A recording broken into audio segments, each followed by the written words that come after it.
Well, Jake, thanks for doing this. Yep. Um, how limited were you guys as a team today? I mean, they said on the broadcast Junie was sick, and but how limited are you guys right now? We need to get healthier. There's no question. I thought our guys showed a great deal of toughness, um, and we got back to playing with the toughness and togetherness that this team really is. That has been our identity. But yeah, make no mistake, we got some guys battling through some stuff, and I'm just proud of the fight and the effort. Like they have been committed to getting healthier. We got to utilize this time before Wednesday to get a little healthier. But Junie certainly. To be honest with you guys, I didn't anticipate he was going to be able to play. A couple hours before the game, but he really fought and wanted to be out there, and I thought it showed a great deal of heart and toughness. What's the balance for somebody like him where uh, if he's not feeling well and you want him to play, and they talk in the broadcast about you trying to play him in spurts, but not having him do too much and maybe trying to have him take a fewer shots, maybe if he's already got maybe energy level down. Well, I think the biggest thing is minutes, Adam. And I told him ultimately, hey, you got to tell me if you can give, when you're out there, you can give your best. And it wasn't, there was no conversation about him playing different or anything like that. It was more, he's like, hey, I may need some shorter breaks. And so we tried to limit, almost, I don't know if I'd quite say a minutes restriction, but I felt like when he was out there, he did some really good things. Obviously, he provides spacing for us and gravity when he's out there. Missed a couple looks that he certainly can make, but you could see just how quickly he got fatigued. And so, we just tried to be really, I tried to be mindful and watch that. We'll go Andy Anders and then Patrick Murphy. Andy. Yeah, obviously talked about getting healthy, but you're in a position now kind of backs up against the wall when it comes to the NCAA tournament a little bit. Just what do you say to the team here in between these two games on the West Coast to kind of regroup and refocus and try to get a better result against USC here?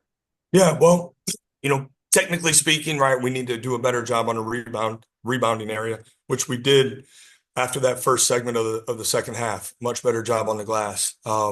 So there's some technical things. We didn't play perfect by any means, but if we play with that toughness and that togetherness and that fight, we're going to win a lot of games down the stretch. There's no question in my mind. If we can, we got to utilize this time to get healthier. I just think that's real. Again, we don't make excuses in this program. We stepped between those lines. Our expectation was to compete and be in position to win the game. And our guys fought. There wasn't anybody in between the lines complaining about anything. It was all about, giving all you have to win. And now, right, these couple days in between, now we got to recover. And now we got to get ready to be able to put our best stuff forward on Wednesday.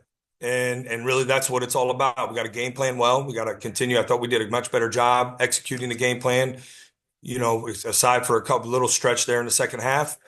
And we'll be right there, right where we want to be. We control our own destiny. That's really the reality to it. We're not in position we're not in position where we have no chance to get to where we want to go. We just got to take it one day at a time and live in the moment. That's been the message, Andy. Live in the moment because when we're healthy, we'll go on a run. We just got to live in the moment. Patrick Murphy, then Patrick Ingles. Jake, obviously, offensively, you guys haven't shot as well as you did previously. I know injuries, illness affect that, but what are you seeing other than that is leading to maybe some of these misses or some of these struggles recently? Yeah, well, I think we've gone up against two teams who speed you up and force you into crowds and really attack your dribble. There were a lot of times today the ball was we got the ball in a good spot and we missed the kick out opportunity, right? Because we've bobbled it or got hit or we couldn't get the put back.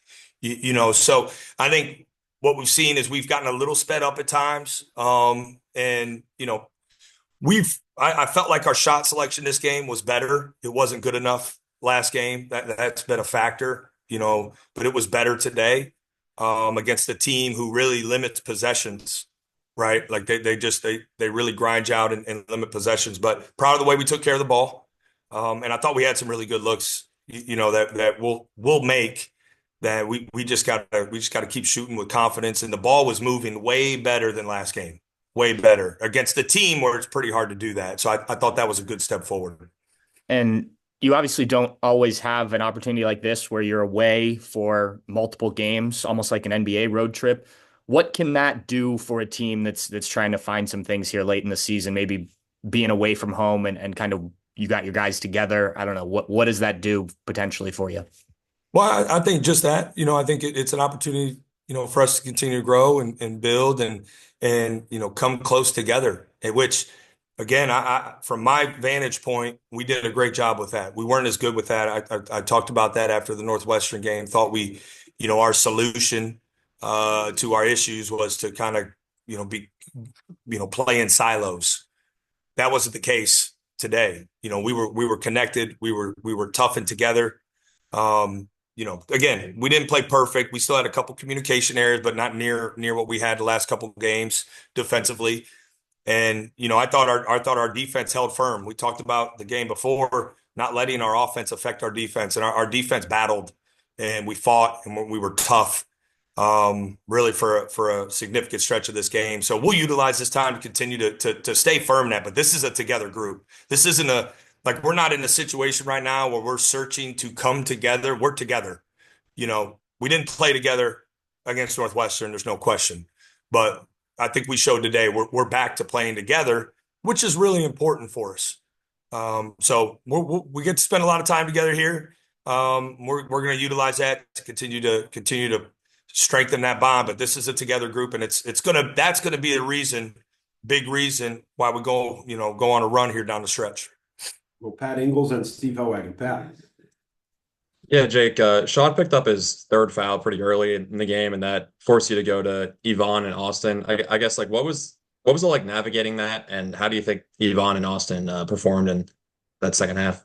Yeah, I think they both had some good minutes. I thought Austin had some better minutes. That's why we went to him, for a longer period of the rotation. And, Sean, it's really unfortunate, that he was in this foul trouble situation again. He had been better, and he's been impactful for us when he's on the court. And, we're trying to find a way to let him play through some of that, but it's just been hard because there hasn't been a consistency, for him to navigate that particularly well.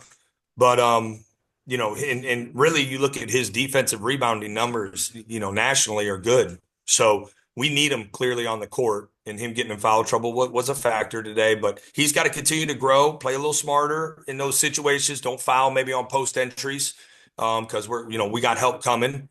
But, again, I told our guys, listen, fellas, we didn't play near our best, nowhere close, but we were right there because of how tough and together we were. And we make a couple more shots, the whole dynamic of the end of the game changes. But, we're not chasing as much. But, I think I give our guys a ton of credit. They hung in there, they kept battling. And Sean, tried to do that with his minutes. It was just hard for him to get in a rhythm. Yeah, and then one more with Aaron. How is he feeling? And is he staying in Columbus for the remainder of the West Coast trip, or is he going to be coming? Yeah, I don't have a full update. Our intent was to bring him out. We were concerned about, obviously being in tight quarters together. Other guys, like I said, we're battling, a couple different things right now. So we wanted to make sure, that he's not contagious. But I haven't gotten an update, since this morning out here. So we'll get a feel for that. But if he's healthy, we're gonna get him out here. But again, I don't know if you guys know, people have been going through what's been going around. I mean, he's been hit pretty good. A couple of our guys have. So hopefully, but I don't have a firm answer on that for you, Pat. Sorry. All right, we'll go Steve Howagen and then finish up with Adam. Yeah, Coach, it feels like everybody knows now that most of your production is going to come from those four players. And if one of them, like Mobley, is not feeling good and you're down to three of them, probably makes you a lot easier to guard. But just feels like the defenses, at least these last couple of games, have intelligently found ways to get the ball out of those guys' hands to where other people were forced to try and take shots and different things. What can you do now as a counter to get it back in those guys' hands to where they're the ones taking the majority of the shots. Yeah, well, I thought you saw us do that well with Bruce, Steve, because they were trying to limit his catches, and we were able to get it back to him within the flow of possession. It's one thing we've talked a lot about, the last few days is the ball moving side to side, making teams guard multiple actions. Thought we did a much better job with that. What it felt like live was, teams were collapsing on our drives when we were attacking the paint. And I think we certainly didn't shoot the ball as well from three as we're capable of. But, I did think we got some good looks. I'm sure not all of them were great looks, but I thought we got some good looks. And I think we need to trust the pass. We need to trust and play with multiple paint touches. When we scored in the first half, it was usually after a paint touch. When we didn't, had some stretches and we didn't touch the paint, that impacted us. So we got to keep fighting for the paint. Spacing is critical. I think guys got to continue to cut when their man helps off, be good cutters. And then we got to get aggressive on the glass. We got to be aggressive on the offensive glass. That's a part of it as well. So moving guys around, Steve, I guess to answer your question, making teams guard multiple actions within a possession, and then, trusting our spacing and cutting. I thought our pace was better offensively in the second half, in the half court, guys moving more and moving with better purpose. So we got to continue to do that. Yep. Good. Thanks. Yep. All right, we'll finish up with Adam. Jake, you said earlier you felt like your guys did a much better job of playing. You were back to playing together. And that must have been, from your viewpoint, then lacking was you reviewed that Northwestern game. Why did you stop playing together, do you think, in a game like that was so important for this team's season? Yeah. Well, I think, I've told you guys this, every game's really equally important, a week ago, because every game was a quad one or quad two, right? So they're all really, really important. I felt like, Adam, when we struggled to make shots early, right, in that game, we fought back, had it within three possessions, clearly didn't have the bite defensively that we needed. And, our solution coming out of halftime, and the frustrating thing is because we've been really good coming out of halftime, making adjustments, but really raising our level, and we didn't do that. And then we started to, again, play in silos. Like, we don't have selfish guys, we really don't. And we tried to fix it by ourselves, and we tried to make individual plays, and that snowballed, right, and it got worse really until towards the end, last eight I don't remember exactly, maybe 6 to 10 minutes, where it was better. So that's what I mean by playing together, is trusting the pass, cutting, working to get other guys open, you draw a crowd, kick it out, that part. I felt like our shot selection was poor. And again, I think our guys have great intent because this is a really connected group, but we didn't play connected that game, and our offense suffered because of it. We played more connected today. We couldn't quite put the ball in the basket enough. And then this is 2 games in a row now where it's been a really tough go for Devin to even get a shot, much less score. I know teams are obviously countering or planning for him more, but what is he going through right now, and how important is getting him going to trying to get this offense back running the way that it needs to? It's really important, because he's been a proven paint scorer for us, right? When maybe we're not knocking down shots from the perimeter at the level we're capable of. And, he's got to help himself too. He's got to be a better mover on the offensive side. He's got to continue to be strong with the ball because he's going to see crowds. And, he had a couple looks today that he typically makes. But he's a sophomore who's earned from whoever their best forward is, he's earned their defense, and he's earned help from the other guys out there. So he's got to read situations. And I think, again, he's got to be a better mover. He's got to utilize cutting and slipping and attacking, maybe when he has an angle instead of catching and holding the ball, allowing teams to load up some. But this is all right. He's growing, and he's shown great growth right in front of us. And, teams have taken notice, and now he's going to see the team's best shot. And now, like I know he's capable of, he needs to respond. And he will. I got great confidence in him that he will, because he's tough and he's got good touch. He's got good skill. he's got to trust it. Now he's got to be a better mover. You know, he starts adding that, he'll be in much better shape. All right, Coach, thank you. All right, guys, appreciate you hopping on. Thanks. Thanks, Jake. Thank you, Jake.